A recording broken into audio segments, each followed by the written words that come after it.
I came to Australia in 2018, and before I landed my actual role as an analyst in 2022, I worked 6 completely different jobs: restaurants, supermarkets, cafes, warehouses, call centers, data remediation agent, sales consultant, and whatnot. And I applied to over 200 roles to actually get there. Now, the thing nobody tells you before you arrive, and almost no advisor back home will tell you either, is that your professional title from back home country actually doesn't count for very much when you land here. What does count is something completely different, and I feel almost no international student figures this out until 12 to 18 months in, after they've lost a lot of time fighting the wrong battle. Now, I take one-on-one calls with international students every single week, and the question that I get more than any other is some version of this: I don't have any work experience here, what should I do? I don't have any work experience from back home, what should I do? Or I have 4 to 5 years of experience from back home, how will that actually help me in Australia? Now, I get this so often that I actually decided to cover the full answer properly in this exact video. So, in the next 15 minutes, I'm going to walk you through 6 unwritten rules of Australian workplaces that actually decided whether I survived or got stuck, based on actually working 6 of them myself and 4 years of figuring out what Aussie offices reward, what they quietly push, and what nobody ever puts in your contract. Starting with the one I really wish someone had told me before my first ever shift in Australia, which is that your previous job title from back home does not transfer to Australia. Now, let's say you were a senior something in India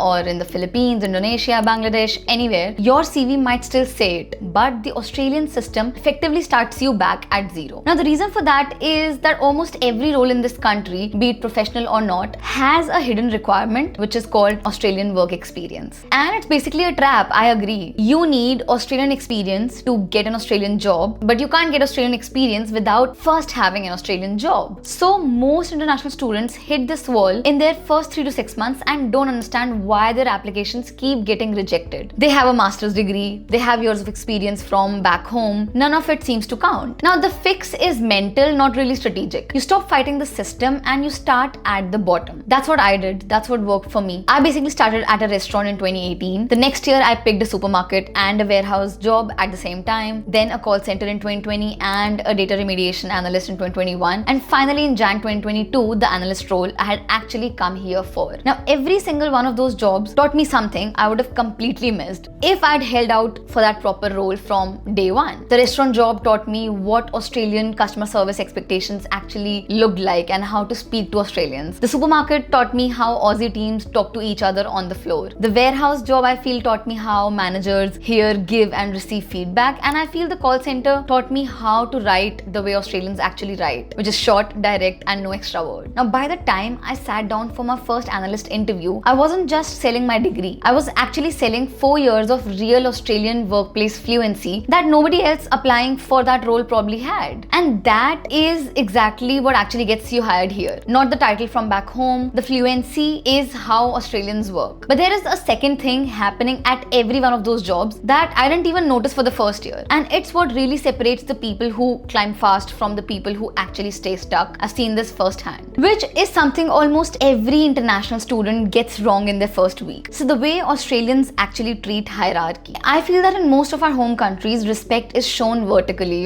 so you call your senior people by their title, you don't speak unless asked, you don't really interrupt, and staying quiet in a meeting is read as polite and respectful. Now, in Australia, every single one of those signals get read the opposite way. You call your boss by their first name, even if it's the CEO. Calling them Mr. or Mrs. can actually make you sound like you're trying too hard, and it actually creates more distance, not less. That's what I've noticed. And same thing actually applies in the meetings as well. So every Australian work meeting starts with what I call the warm-up. The first 3 to 5 minutes are weekend chat. The footy, someone's trip away, how was Melbourne's weather, the barbecue someone had on a Sunday. And I have noticed that if you walk and jump straight into the agenda of the meeting, you actually come across as cold and rushed. And that warm-up isn't wasted time. It's basically relationship building. And Australians take it pretty seriously. And once the meeting actually starts, staying quiet the entire time can actually be read as you're not engaged or you don't have anything to add. Even if you're being silent out of politeness, the message landing on the other side is totally the opposite. I've actually watched colleagues lose visibility, miss promotions, and get marked down in performance reviews, not because their work was bad, but because they sat silently in the meetings for months. Happened with me as well in the first year. And the way you fix this is pretty simple. You just participate, you contribute one thought per meeting at least, you ask questions when you have them, you disagree respectfully respectfully when you actually think you disagree. I'll actually give you a real life example here. I was on a project once where someone quite senior had put together a marketing video for a campaign, and when I watched it, honestly, I just thought the shoot looked very rigid. It just wasn't going to land with the audience we were actually targeting. So I said it directly. I told them that the current version feels stiff, and here's specifically what I thought would work better: a more relaxed style, a different framing, a less corporate feel. And the feedback was actually taken really positively, not just acknowledged. They actually thanked me for my honesty, and we ended up changing the direction based on that exact conversation. And now that is the part most international students actually don't see coming. Australians genuinely value people who challenge ideas. They don't want yes ma'am people,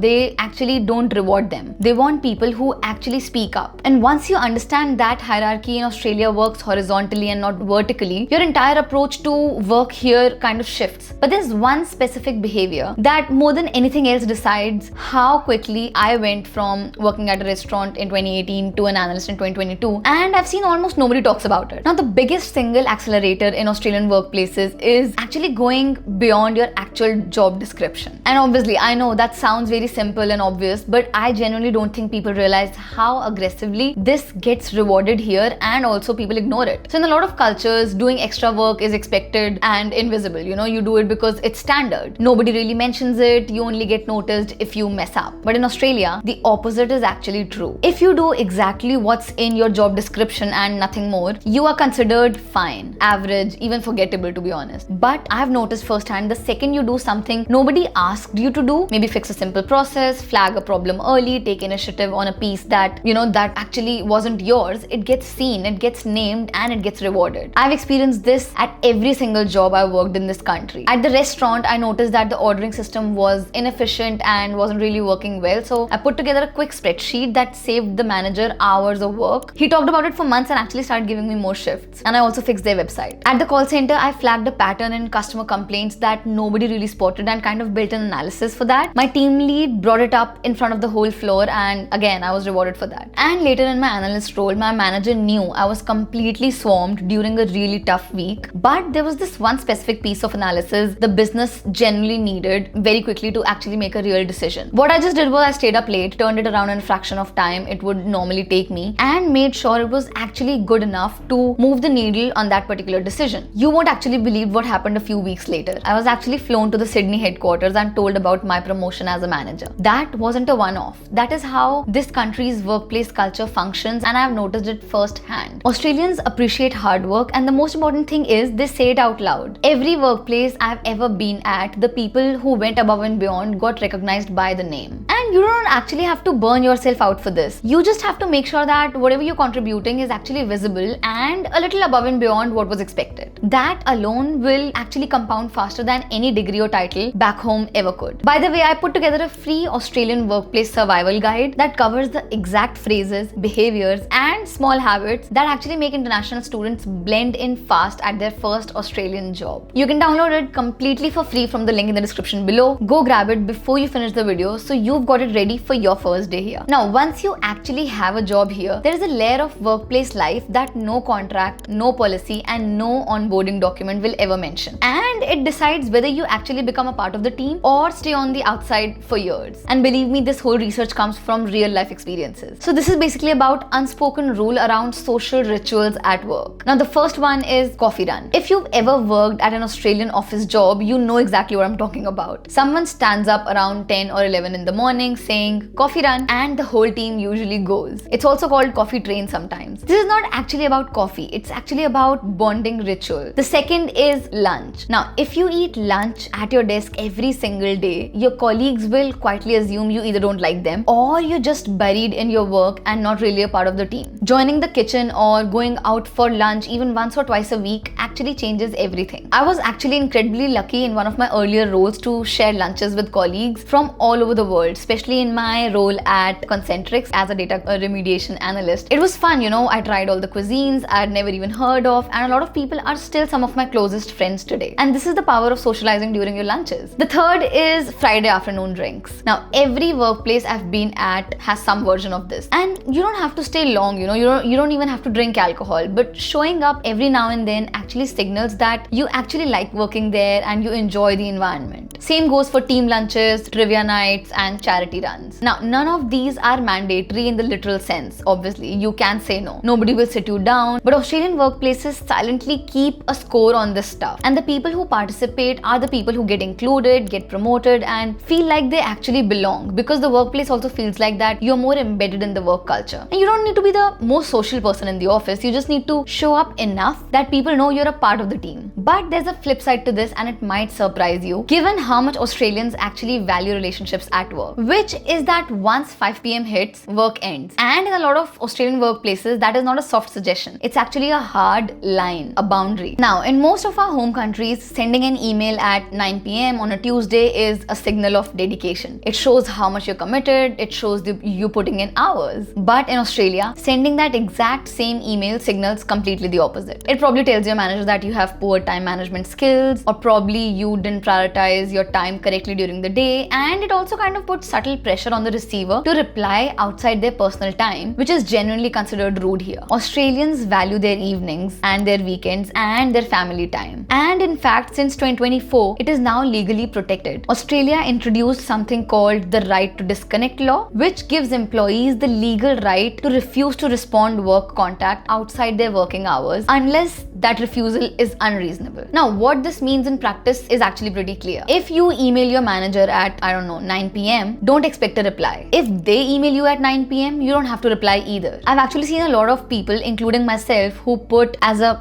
footer in their emails saying, if you receive this outside work hours, I do not expect you to reply. I've received so many emails like this because that just kind of takes off that pressure from you that you actually have to reply, and people just work flexible hours sometimes. And if anyone in the workplace consistently emails outside hours and expects engagement, that itself is now flagged as a problem. The exception is obviously genuine emergencies or industries that operate 24/7 like healthcare and emergency services. But for the vast majority of professional roles, switching off at the end of the day is not just allowed, it is actually expected. When I was earlier in my career, I genuinely thought working late and emailing late were how you got ahead, but like just working more. But that's not the truth. The colleagues who got promoted around me were the ones who delivered excellent work between 9 and 5 and then closed their laptops and went home. Because that kind of signals that you know how to prioritize your time. Work-life balance is not a perk in Australia. It is a part of how the system actually evaluates you. But there's one more workplace rule that almost nobody warns international students about, and getting it wrong can cost you trust at work without you even realizing it. And that is around speaking your native language in a shared workspace or even in a normal shared space outside. Australia is one of the most multicultural countries in the entire world. People here genuinely celebrate cultural diversity. There's technically no rule against speaking your native language at work, but there is an unspoken one, and it matters. The unspoken rule is that if you're in a shared space, maybe a meeting, a kitchen, an open plan office, a lift, and there's even one person around you who doesn't speak your language, you make sure that you switch to English. Not because they care what you're actually saying, but because not switching makes them feel excluded. And in the Australian workplace, inclusion and diversity and transparency are valued above almost anything else. I'll actually give you a real example here. I've been in lifts at work with two colleagues speaking the same language to each other. I couldn't understand a word, and they were almost certainly not talking about me, but the entire lift ride felt awkward because I genuinely had no idea what was being said. That is the perception your colleagues will form if you do the same thing. So in my opinion, you can absolutely speak your native language at work in one-on-one with someone who speaks the same language, no problem. Alone with a colleague, completely fine. But in groups, in meetings, and in spaces where others are around you who can't actually follow, defaulting to English keeps everyone in the conversation. And this is actually something I see new arrivals get wrong all the time. And it quietly costs them trust with colleagues without them ever understanding why. And in my opinion, the fix is really simple. Just be aware of who's around you and switch to English when others can't follow. I would suggest to do this even in other open spaces, even when you're not at work. That awareness alone will mark you as someone who fits seamlessly into an Australian team. Now, if there's one thing I want you to walk away from this video, let it be this. Your title back home does not count. Your degree on its own will not carry you. What actually carries you in an Australian workplace is whether you can read the room, do excellent work, make your contribution actually visible, participate in small rituals, and respect the unwritten boundaries. I worked 6 different jobs across 4 years to figure exact this thing out, and every single one of them was a lesson I would not give back. back because they are what made me effective in my actual career role as an analyst today. But your specific situation is going to have its own unique problems and exceptions. The industry you're entering, the city you're moving to, the kind of role you're targeting, all of that changes the whole strategy. If you want to walk through your specific situation with me directly, I run one-on-one calls every single week where we cover exactly that. You can book one through the link in the description. I will see you there. Bye.